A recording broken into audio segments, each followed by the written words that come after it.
یہ وہ لوگ کہہ رہے ہیں جو سائنس کے ایکسپرٹس ہیں. نیشنل اکیڈمی آف سائنس کہتی ہے science doesn't have the processes to prove اور disprove the existence of God. Why? کیونکہ سائنس کا تعلق امپیریکل ایویڈنس سے ہے, اور امپیریکل ایویڈنسز کا تعلق ہمارے نیچرل اور فزیکل ورلڈ سے ہے, جبکہ گاڈ نان فزیکل اور سپر نیچرل ریالٹی ہے. لہٰذا نان فزیکل ریالٹی کو آپ اس ٹول کے ساتھ نہیں چیک کر سکتے جس کا کام فزیکل ریالٹی کو تلاش کرنا ہے. لہٰذا آج اس ڈیبیٹ میں گاڈ کی ایگزسٹنس کو ثابت کرنے یا اسے ڈینائی کرنے میں سائنٹیفک ایویڈنس کو ایکسیپٹ نہیں کیا جائے گا. دوسرا اسٹینڈرڈ ہو سکتا ہے ریویلیشن, کہ ریویلیشن کے ذریعے ہم یہ ثابت کریں کہ گاڈ ایگزسٹ کرتا ہے یا نہیں. لیکن یہ اسٹینڈرڈ بھی آج ارریلیونٹ ہے. کیوں؟ کیونکہ ریویلیشن میرے نزدیک سورس آف نالج ہے, ویلڈ سورس آف نالج ہے, لیکن ہمارے جاوید اختر صاحب کے نزدیک یہ ویلڈ سورس آف نالج نہیں ہے. لہٰذا آج کی ڈیبیٹ میں ایک بھی ایویڈنس کسی بھی مذہبی اسکرپچر سے نہیں دوں گا تاکہ جاوید اختر صاحب کے لیے وہ ان ایکسیپٹیبل نہ ہو. تیسرا جو معیار ہو سکتا ہے وہ ہے آبزرویشن, کہ بھائی کوئی کہے کہ ہمیں خدا دکھاؤ, اگر ہے تو دکھاؤ, یا یہ کہ خدا کے ایگزسٹنس پر امپیریکل ایویڈنس دو. تو یہ ہے در حقیقت غلط ٹول کا استعمال کرنا. یہ ایسا ہی ہے کہ جاوید صاحب مجھ سے یہ مطالبہ کریں کہ مفتی صاحب آپ میٹل ڈیٹیکٹر کے ذریعے پلاسٹک ڈیٹیکٹ کر کے دکھائیں. اب چونکہ پلاسٹک ڈیٹیکٹ نہیں ہو پا رہی ہے لہٰذا plastic does not exist. No, you are using the wrong tool. اس ٹول سے پلاسٹک کو ڈیٹیکٹ نہیں کیا جاتا. لہٰذا میں سمجھتا ہوں کہ گاڈ کے ایگزسٹنس پر امپیریکل ایویڈنس کا مطالبہ کرنا ایک بچکانہ مطالبہ ہے, اور ہمارے ریسپیکٹڈ جناب جاوید اختر صاحب اس اسٹیج سے اب بہت آگے نکل چکے ہیں. اب بچتا ہے ایک ہی اسٹینڈرڈ, اور وہ اسٹینڈرڈ ہے عقل, لاجک, ریزننگ. اور یہی وہ اسٹینڈرڈ ہے جس کے تحت گاڈ کی ایگزسٹنس کو ثابت کیا جائے گا یا گاڈ کی ایگزسٹنس کو ڈینائی کیا جائے گا. لیکن چونکہ یہ بہت امپورٹنٹ اور سینسٹیو ٹاپک ہے, اس لیے لاجیکل آرگیومنٹ بھی ایسا ہونا چاہیے جو ڈیفینیٹو ہو, انڈیفینیٹو نہ ہو, جو 2 اور 2 4 کی طرح بالکل واضح ہو, جسے لاجیکلی ریجیکٹ کرنا پاسبل نہیں ہو.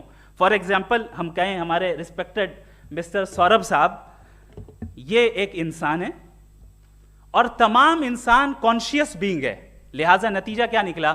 ہمارے سوربھ صاحب بھی کانشیس بینگ ہے. کیا یہ انڈیفینٹ آرگیومنٹ ہے یا ڈیفینٹ آرگیومنٹ ہے؟ یہ ڈیفینٹ آرگیومنٹ ہے.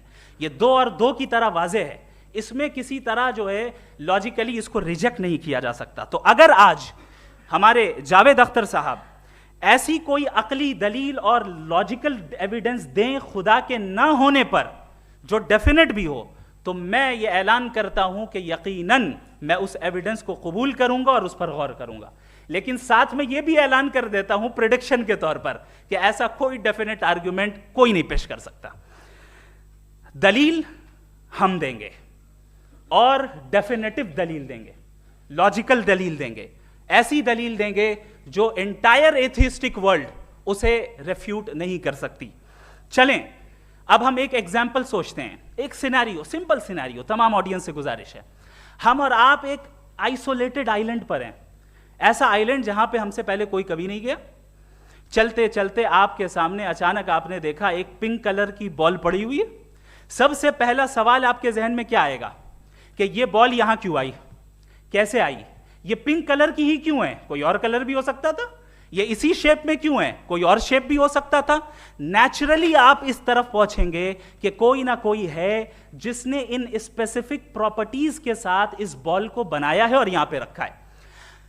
چونکہ آپ جانتے ہیں کہ یہ جو بال ہے اس کا ایگزسٹ کرنا ضروری نہیں ہے, یہ ایگزسٹ کر بھی سکتی تھی, نہیں بھی کر سکتی تھی, اور ایگزسٹ کرنا ہی تھا تو کسی اور فارم میں کرتی, کسی اور کلر میں کرتی. اب آپ اس بال کو ایکسپینڈ کرتے چلے جائیں, ایکسپینڈ کرتے چلے جائیں, ایکسپینڈ کرتے چلے جائیں, یہاں تک کہ یہ بال یونیورس کے سائز کی ہو جائے. بتائیے کہ کیا سائز کے بڑھ جانے سے سوال بدل جائے گا؟ ہرگز نہیں بدلے گا. ابھی بھی سوال رہے گا یہ یونیورس کہاں سے آیا, ان اسپیسیفک پراپرٹیز کے ساتھ کہاں سے آیا, کیوں آیا, کس نے بنایا. یہ سوال اس وقت بھی ویلڈ رہے گا. لیکن یہ سوال اگر ہم جناب جاوید اختر صاحب سے کریں تو چونکہ ان کا ورلڈ ویو ایتھیسٹک ہے، اور صرف ان کا نہیں، مطلب جتنے بھی ایتھیسٹ ہیں اور ایتھیسٹک ورلڈ ویو کو رکھنے والے سے اگر آپ یہ سوال کریں کہ یہ یونیورس کہاں سے آیا، تو ان کا جواب یا تو آرگیومنٹ فرام اگنورنس ہوگا یا ڈوگمیٹک ہوگا. یا تو یہ کہیں گے کہ مجھے نہیں پتا کہ یہ کہاں سے آیا، لہٰذا گاڈ ڈز ناٹ ایگزسٹ، یہ آرگیومنٹ فرام اگنورنس ہے. یا یہ کہیں گے کہ یہ یونیورس خود بخود بن گیا. اس کا مطلب یہ ہے کہ اس بال کو بھی خود بخود بن جانا چاہیے، لیکن بال کے تعلق سے یہ ایکسپلینیشن ایکسیپٹ نہیں کی جائے گی کہ یہ خود بخود بن گئی، لیکن یونیورس کے تعلق سے کر دیا جائے گا. اسے ہم دوسرے الفاظ میں ڈوگما بھی کہہ سکتے ہیں. دوسری چیز، ہمارے جاوید اختر صاحب ضرور گاڈ آف گیپس کی مثال بھی ضرور دیں گے، اور مثال دیں گے کہ پہلے زمانے میں بجلیاں کڑکتی تھی تو لوگوں نے کسی ایک خدا کی طرف، اور بارش ہوتی تھی تو دوسرے خدا کی طرف منسوب کر دیا، ان کے پاس دلیل نہیں تھی. یہ ہمارا ورلڈ ویو ہے ہی نہیں، یہ ہمارا ورلڈ ویو ہے ہی نہیں، کیونکہ نیچرل فینومینا کے پروسیس کی انٹرپریٹیشن کو جان لینے سے یہ کہاں سے ثابت ہو گیا کہ گاڈ ایگزسٹ نہیں کرتا ہے. اس پر میں انشاءاللہ ابھی آگے بات کروں گا. آپ حضرات یہ بھی دیکھیں گے، اور میں یہ ایکسپیکٹ کرتا ہوں کہ ہمارے رسپیکٹڈ جناب جاوید اختر صاحب ضرور ایموشنل آرگیومنٹس بھی دیں گے، جو کہ ایک لاجیکل فیلیسی ہے جب بات آتی ہے ٹروتھ کو ڈیسائیڈ کرنے میں. کیوں؟ مثال کے طور پر وہ کہیں گے کہ اگر گاڈ ہے تو ایول کیوں ایگزسٹ کرتا ہے، جبکہ میں کہتا ہوں ایول کا ایگزسٹ کرنا گاڈ کے ایگزسٹ کرنے کی دلیل ہے، اس کے خلاف نہیں ہے. چونکہ اگر گاڈ ہے تو ہم سب اس کے سامنے اکاؤنٹیبل ہیں، اور اگر ہم اکاؤنٹیبل ہیں تو اکاؤنٹیبلٹی کے لیے ایول کا موجود ہونا ضروری ہے، اس کے بغیر ہم اکاؤنٹیبل نہیں ہو سکتے. اور اگر ہم اکاؤنٹیبل نہیں ہیں تو ہم جناب جاوید اختر صاحب سے پوچھیں گے کہ آپ بتائیں کہ پھر سفرنگ اس دنیا میں کیوں ہیں؟ اگر خدا نہیں ہے تو سفرنگ کیوں ہیں؟ اور ان لوگوں کے جذبے کا کیا جن کے اندر سفرنگ کے بعد انتقام لینے کا جذبہ پایا جاتا ہے اور وہ اس دنیا سے ایسے ہی چلے گئے؟ کیا ان کی ساری تکلیفیں بیکار چلی جائیں گی؟ اب آ جائیں اسی ایگزامپل کی طرف کہ بال، مجھ سے اگر کوئی پوچھے اس بال کو کس نے بنایا، اور یا اس ایکسپینڈڈ بال کو کس نے بنایا، میں کہوں گا کہ چونکہ یہ یونیورس اور اس یونیورس کی تمام چیزیں کانٹینجنٹ ہیں. کانٹینجنٹ ہونے کا مطلب یہ ہوتا ہے کہ جو اپنے ایگزسٹنس پہ کسی کے اوپر ڈیپینڈ کرتی ہو، تو ظاہر ہے یہ یونیورس کانٹینجنٹ ہے. اور اگر کوئی چیز کانٹینجنٹ نہیں ہے تو میں ریکویسٹ کروں گا کہ مجھے دکھا دیں کہ کون سی چیز یونیورس میں کانٹینجنٹ نہیں ہے، ہم بھی ذرا غور کر لیں اور ہم بھی دیکھ لیں.